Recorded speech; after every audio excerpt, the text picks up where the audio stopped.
Buenas a todos, el día de hoy hablaremos sobre el Imperio Bizantino basándonos principalmente en el Imperio de Dios de Robert Spencer.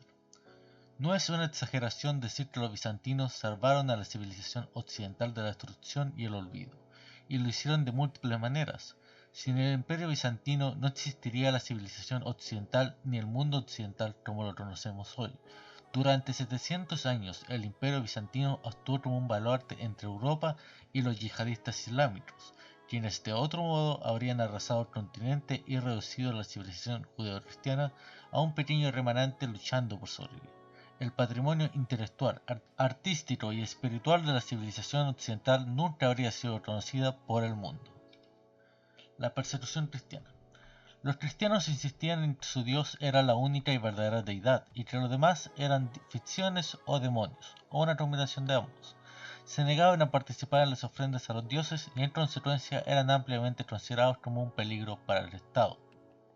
En el Imperio Romano, negarse a rendir homenaje a los dioses era prácticamente un acto de traición.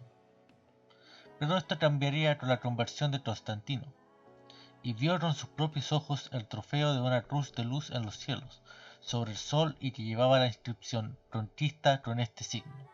Al ver esto, él mismo quedó asombrado, y al igual que todo su ejército que lo acompañaba en esa expedición, fue testigo del milagro. Constantino no solo puso fin a la persecución y legalizó el cristianismo, comenzó a avanzar hacia convertirlo en la religión del Imperio Romano. El 7 de marzo de 321 decretó que el domingo, que era el día en que los cristianos adoraban, sería un día de descanso en todos sus dominios. Poco después restringió los sacrificios a los dioses romanos y ordenó la construcción de nuevas y grandes iglesias. El Concilio de Nicea.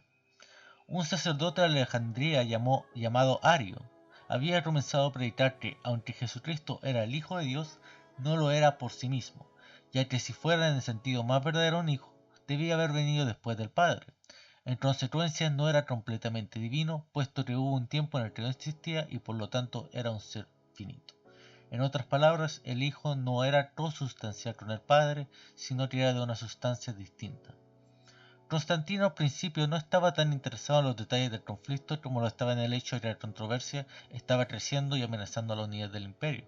Lo que llegó a conocerse como el credo de Nicea fue establecido, declarándose así como la fe del cristianismo que Jesucristo era el Hijo de Dios, completamente Dios en sí mismo y coeterno con Dios Padre, y que junto con el Espíritu Santo no consistían tres dioses sino uno solo, la Santísima Trinidad, tres personas divinas en un solo Dios.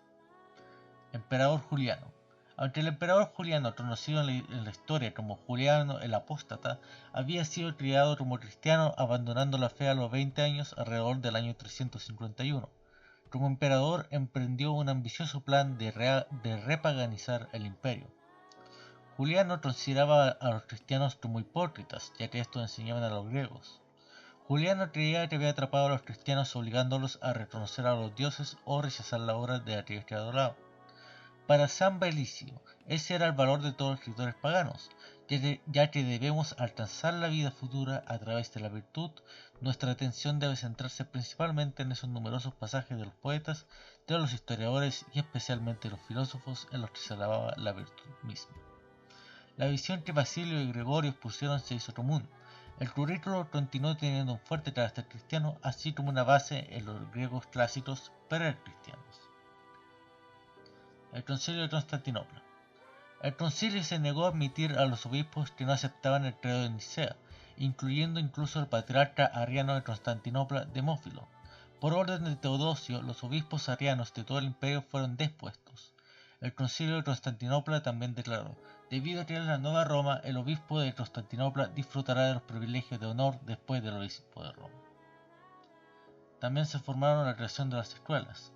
Se entendía generalmente que la educación era la responsabilidad principal de los padres en el Imperio Romano. Aquellos padres que podían costear las matrículas, que a menudo eran caras, enviaban a sus hijos a las escuelas. Cualquier ciudadano libre podría hacerlo. Muchos de los maestros eran sacerdotes o monjes, y las lecciones a menudo se realizaban en los patios de los monasterios o en las iglesias. Allí también se formaría el Código Teodosiano. En 429 Teodosio estableció una comisión dedicada a codificar las leyes que se habían promulgado desde la época de Constantino Grande. reduciendo ese enorme cuerpo de literatura legal a un solo código manejable y coherente internamente. Este fue el Codex Teodosianus, o Código Teodosiano, uno de los textos fundamentales de la tradición legal occidental. Concilio de Efeso, 431. En 428, Nestorio, el patriarca de Constantinopla, discrepa públicamente con el término comúnmente usado Teotokos, que es Madre de Dios para María, la Madre de Jesús. Nestorio argumentaba que, dado que ella era la madre solo de la naturaleza humana, debería ser llamada Christotokos, Madre de Cristo. Como Cristo era una sola persona, dictaminó el concilio, era completamente apropiado llamar a María Madre de Dios y Teotokos. Nestorio fue condenado y depuesto, y Teodosio finalmente aceptó la decisión del concilio. Segundo concilio de Efeso, año 449. Eutiques era un monje de Constantinopla que sostenía una visión monofisista extrema, afirmando que después de la encarnación Cristo tenía solo una naturaleza divina y no humana. El Papa León estaba furioso porque sus legados no solo no habían sido escuchados, sino que al final tuvieron que huir para salvar sus vidas y se negó a aceptar el concilio. El concilio de Salcedonia, 451. Marciano pudo haber sido el sucesor elegido por Teodosio, pero a diferencia de su mentor también era firmemente ortodoxo, un creyente convencido de que Cristo tenía dos naturalezas en una sola persona, y accedió de inmediato a las súplicas del Papa León y en 451 convocó un nuevo concilio ecuménico en Calcedonia. Caída del Imperio Romano en Occidente el año 476. El 23 de agosto del año 476, estos germanos proclamaron a Odoacro como su rey, en desafío del emperador Rómulo, que tenía alrededor de 10 u 11 años y era burlonamente conocido como Augustulo, o el pequeño Augusto. Rómulo no era más que un títere de su padre, el comandante militar Orestes. Odoacro mató a Orestes y el escenario quedó preparado para uno de sus acontecimientos más trascendentales de la historia. Y esto nos lleva a preguntarnos, ¿realmente cayó Roma? Porque esta es la supuesta caída de Roma. Cuando Dario depuso a Rómulo Augusto en el año 476, no se veía a sí mismo como el conquistador ni el destructor del Imperio Romano. En cambio, consideraba que el imperio seguía intacto y buscaba formar parte de él. Tras tomar el control de Italia y derrotar al emperador de Occidente, Odoacro envió rápidamente emisarios a Constantinopla para jurar lealtad al emperador Zenón. Gobernante del Imperio Romano de Oriente, en lugar de establecer un nuevo imperio o reclamar el título imperial para sí mismo, Odoacro buscó ser reconocido como gobernante de Italia bajo la autoridad de Zenón. Este acto pone de manifiesto cómo, incluso después de la caída del Imperio Romano de Occidente, muchos seguían viendo al Imperio Romano como una entidad política continuada centrada en Oriente. El reinado de Odoacro marcó la transición del dominio romano al bárbaro en Italia, pero no eliminó de inmediato las tradiciones ni la administración romana. Julio Neponte, 430-480. Julio Nepote, quien había ostentado el título de emperador en Occidente durante 14 meses antes de ser depuesto por Rómulo. Julio Nepote pidió a Zenón que considerara favorablemente su reclamación imperial y que lo ayudara a recuperar la corona imperial. Esto llevó a Zenón a decir a los mensajeros del Senado romano que deberían reconocer nuevamente a Julio como emperador en Occidente. Sin embargo, no se logró nada, ya que Odoacro se negó a reconocer a Julio Nepote como emperador.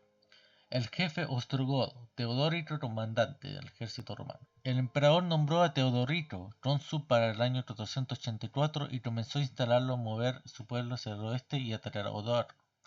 Esto permitió a Zenón resolver dos problemas a la vez. Podía librar al este de los bárbaros que se negaban a asimilarse y convertirse en romanos, y podría colocar a alguien en el trono de Roma que fuera, al menos nominalmente, leal a él. Teodorico y todo su pueblo aceptaron finalmente la oferta de Zenón y comenzaron a moverse hacia el oeste a partir del año 488. Teodorico y Odoacro libraron una serie de batallas, pero ninguno pudo vencer al otro, y finalmente acordaron un tratado por el cual ambos gobernarían Italia. Teodorico mataría a Odoacro con un tremendo golpe que cortó a Odoacro desde la clavícula hasta el muslo. Justiniano I. La revuelta de Stenica. 35.000 de los alborotadores intentaron derrotar a Justiniano y fueron asesinados en el hipódromo. La revuelta de Nitra tuvo una consecuencia inmensa. El poder de los nobles descontentos que habían intentado derrotar a Justiniano fue destruido. Justiniano había quebrantado el poder de los arrogantes aristócratas y oligarcas. Justiniano concluyó una paz interminable con el emperador persa Cosroes, Ambas partes devolvieron varios territorios que se habían capturado y Justiniano envió una suma nada despreciable de 1100 libras de oro a Persia, y las dos potencias rivales se comprometían a respetarse mutuamente y a cooperar entre sí. La paz interminable terminó después de solo 8 años, pero ese tiempo fue suficiente para que Justiniano pudiera dedicar su poder militar a restaurar el imperio, lo que él consideraba que legítimamente le pertenecía. En el norte de África, así como en la isla de Sicilia, Cerdeña, Córcega y Mallorca, en cuestión de meses todo terminó. El último de los ejércitos vándalos se rindió a los romanos en el año 534. Los territorios vándalos se convirtieron nuevamente en provincias romanas y el reino vándalo se convirtió en una reliquia de la historia. La batalla de Tangina, 552. Los romanos lograron una victoria decisiva sobre los godos en la batalla de Tangina en el año 552, y las fuerzas de los godos definitivamente quedó quebrantada. Roma era romana nuevamente. Inauguración de la primera Hagia Sofía. En el año 360, la inauguración de la gran iglesia de Constantinopla, la Hagia Sofía, se celebró después de poco más de 34 años desde que Constantino, victorioso y venerable, puso las bases. En esta ocasión festiva, el emperador Constancio presentó muchas dedicaciones, grandes tesoros de oro y plata, y muchos paños adornados con gemas y hilos de oro para el altar sagrado. Además, también para las puertas de la iglesia, diversas cortinas de oro, y para las entradas exteriores, variadas cortinas bordadas con hilos de oro.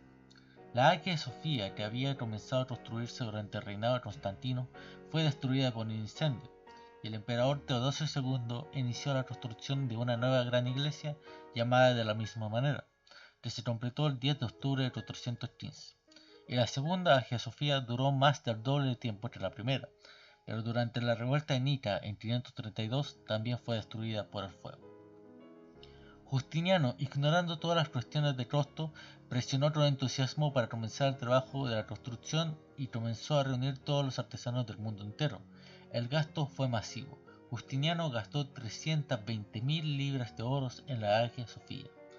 Los terremotos han dañado el gran edificio en varias ocasiones desde la época de Justiniano y ha sido reparado adecuadamente, pero ha sobrevivido durante casi 1500 años.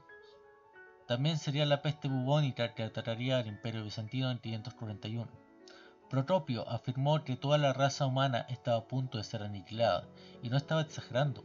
Añadió que la enfermedad de Bizancio duró 4 meses, y su mayor virulencia duró aproximadamente 3. Al principio las muertes fueron un poco más de lo normal, luego la tasa de mortalidad subió aún más y después la cifra de muertes alcanzó los 5.000 por día, e incluso llegó a 10.000, y más que eso. Según Malalas, la peste duró un tiempo de modo que no había sido suficientes personas para enterrar a los muertos. Justino II. Su propio sobrino, Justino II, se convirtió en el emperador de los romanos tras su muerte, pero el nuevo monarca no estaba ni cerca del nivel de su predecesor, y la peste había dejado el imperio en una posición extremadamente vulnerable. Heraclio 575 al 631. Las tropas de Heraclio incluso avanzaron hasta Persia misma, sorprendiendo a Cosroes al entrar en la ciudad de Gazatrón, donde el rey persa pasaba el verano de 623. Cosroes logró evadir la captura huyendo justo antes de los romanos. Los persas ya no pudieron más. Cosroes fue derrotado y asesinado, y los persas pidieron la paz.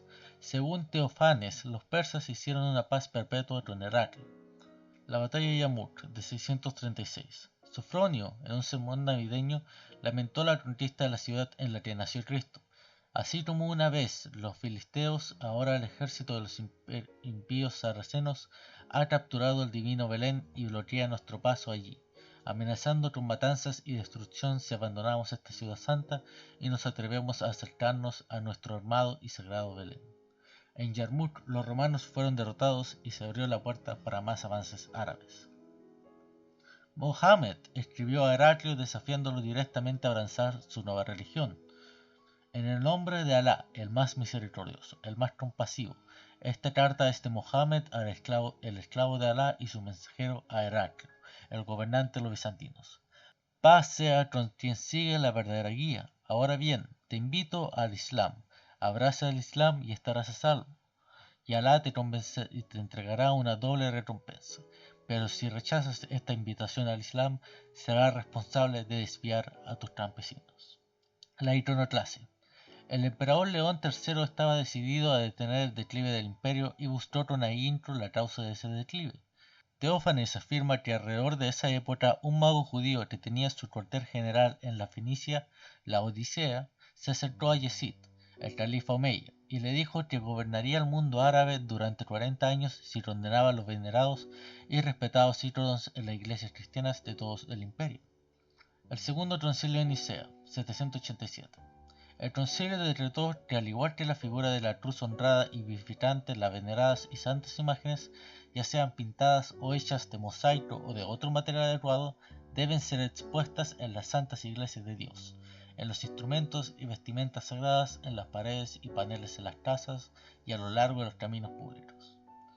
En otras palabras, el conflicto de la iconoclasia es algo que se mantiene hasta el día de hoy en algunas denominaciones protestantes, pero que este es su origen histórico. Carlomagno.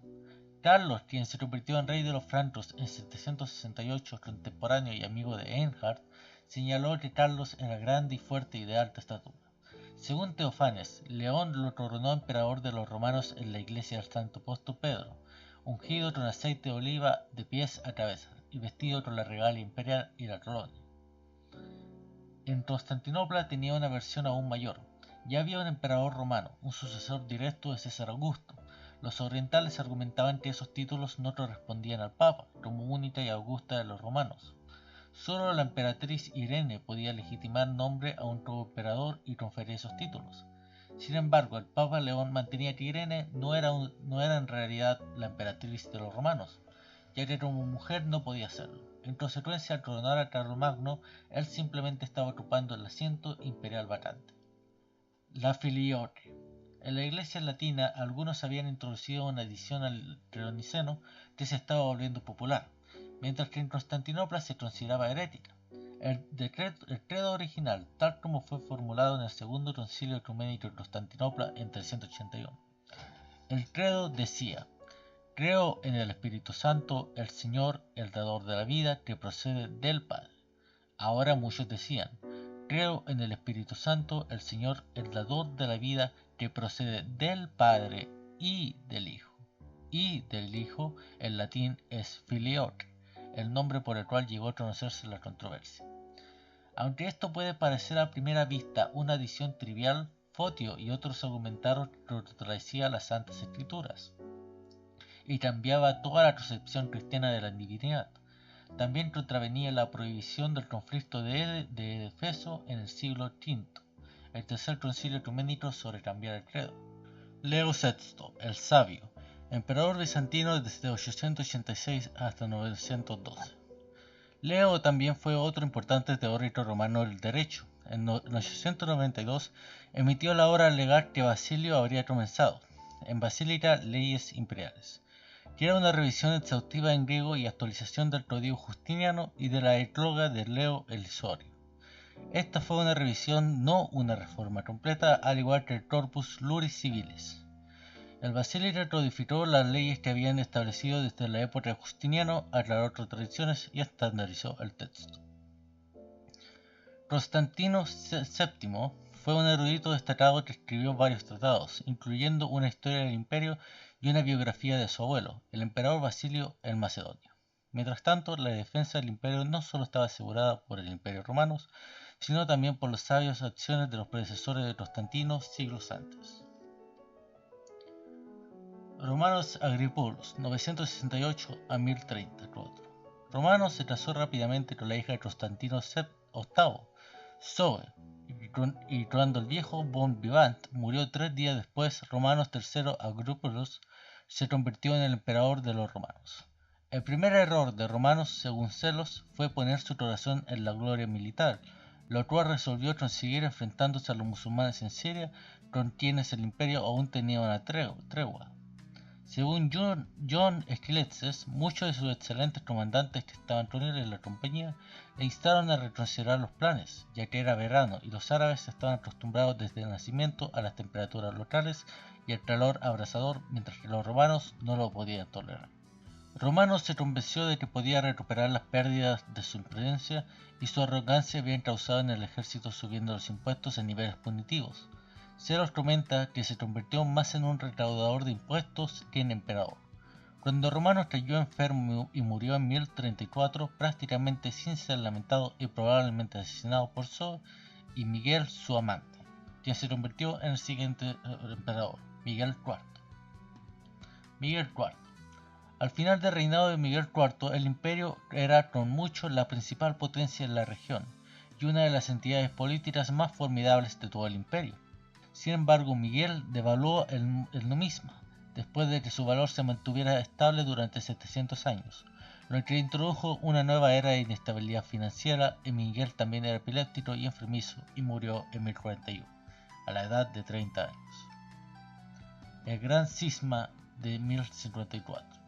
En Constantinopla, el patriarca ecuménico y su clero eran sospechosos de la creencia, firmeza y agresividad del Papa en Roma, ya que los obispos de Roma habían comenzado a reclamar no solo primacía entre los patriarcas de la Iglesia, sino poder absoluto y jurisdicción total sobre todas las demás iglesias.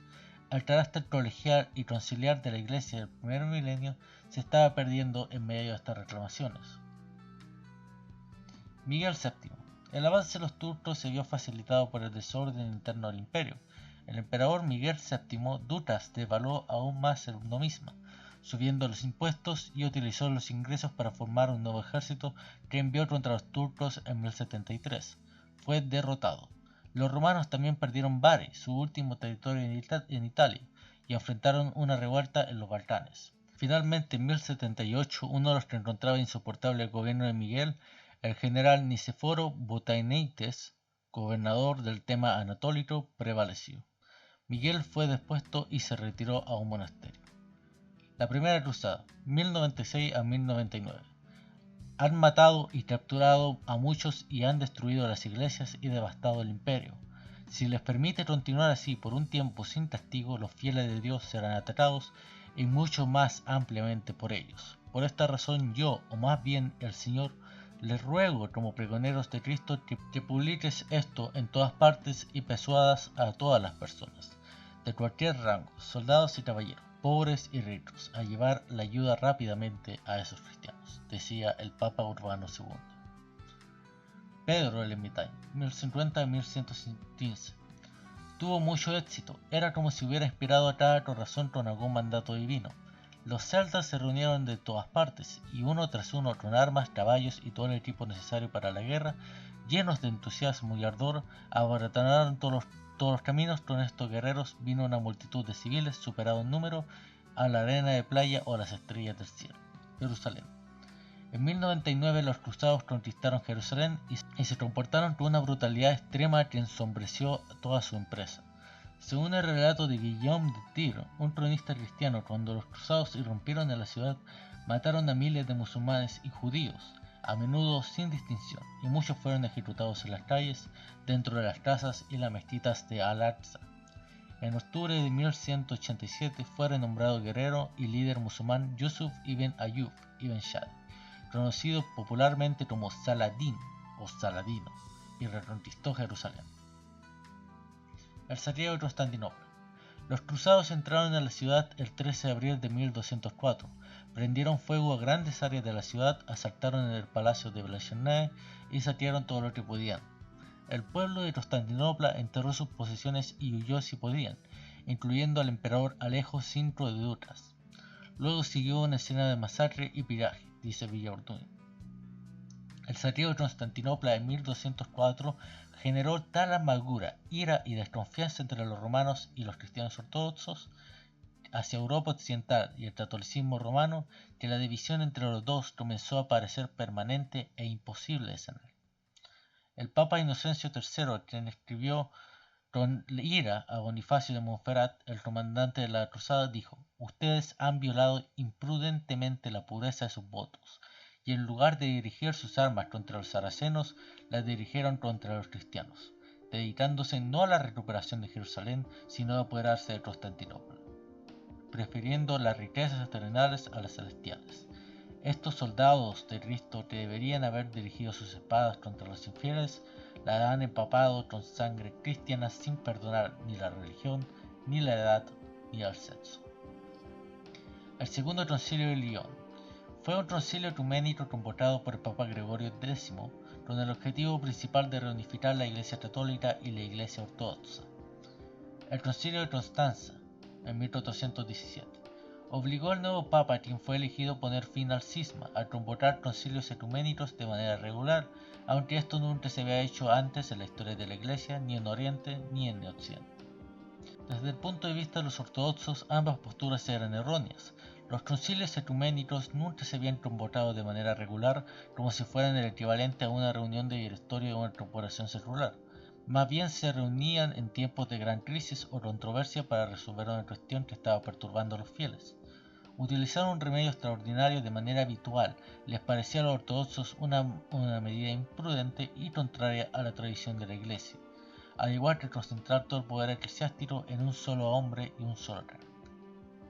Concilio de Florencia, 1439. En Florencia, los prelados latinos presentaron sus argumentos a favor de la primacía papal y la jurisdicción universal del Papa, la filioque y el purgatorio y otros temas que dividían a las iglesias. No obstante, los ortodoxos estaban en una clara desventaja. Se encontraban en un estado de incertidumbre y necesitaban la reunificación para intentar proteger al imperio de sus enemigos. Mientras tanto, los latinos eran altivos y poco dispuestos a tratarlos como iguales, además de ser crónicamente impuntuales con los pagos prometidos a ayudar a sostener la delegación ortodoxa tan lejos de su hogar. La única concesión de los ortodoxos fue que, aunque reconocían el filioque, no estaban obligados a añadirlo a la recitación del credo de Nicea en sus propias iglesias, y se les permitió conservar sus propios ritos en lugar de adoptar completamente la latinización. El fin de Constantinopla, 1453. Constantino XI, paleólogo. Constantino pasó el invierno supervisando la reparación de las murallas de Constantinopla.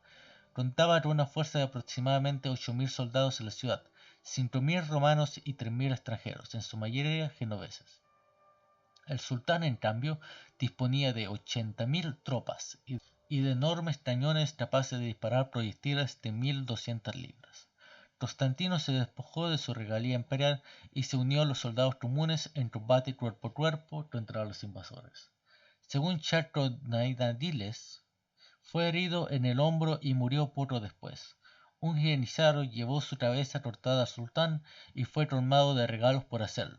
Otro historiador del siglo XV, Michael Critoboulos, escribió: el emperador Constantino murió luchando. Era un hombre sabio y moderado en su vida privada, diligente al más alto grado en prudencia y virtud, sagaz como los hombres más disciplinados en los asuntos políticos y gubernamentales. No cedió a ninguno de los emperadores antes que él en prominencia. Y en julio de 1453, un nativo de Trebisonda, Bessarion, que había sido firmemente partidario de la unión de las iglesias, relató que la reina de las ciudades había sido saqueada por los bárbaros más inhumanos y los enemigos más feroces de la fe cristiana, por los más salvajes de las bestias. El tesoro público ha sido consumido, la riqueza privada destruida, los templos despojados de oro, plata, joyas, reliquias de los santos y otros ornamentos de gran valor. Los hombres han sido masacrados como ganado, las mujeres secuestradas, las vírgenes ultrajadas y los niños arrancados de los brazos de sus padres. Pero la caída de la ciudad y del imperio llevó al cierre de las rutas comerciales entre Europa e India, y lo que dio lugar a una nueva urgencia a la búsqueda de una ruta alternativa. Conquista de América, 1492. Descubrimiento de América. El viaje se volvió significativamente más peligroso, ya que en cualquier momento un mercader podía ser capturado, obligado a convertirse al Islam o vendido como esclavo. Comenzó a crecer el interés por encontrar una nueva ruta a la India en 1492. Los monarcas españoles, Fernando e Isabel, encargaron a Cristóbal Colón de navegar hacia el oeste a encontrar una, y lo hizo. Pero no llegaría a la India, sino que descubriría América.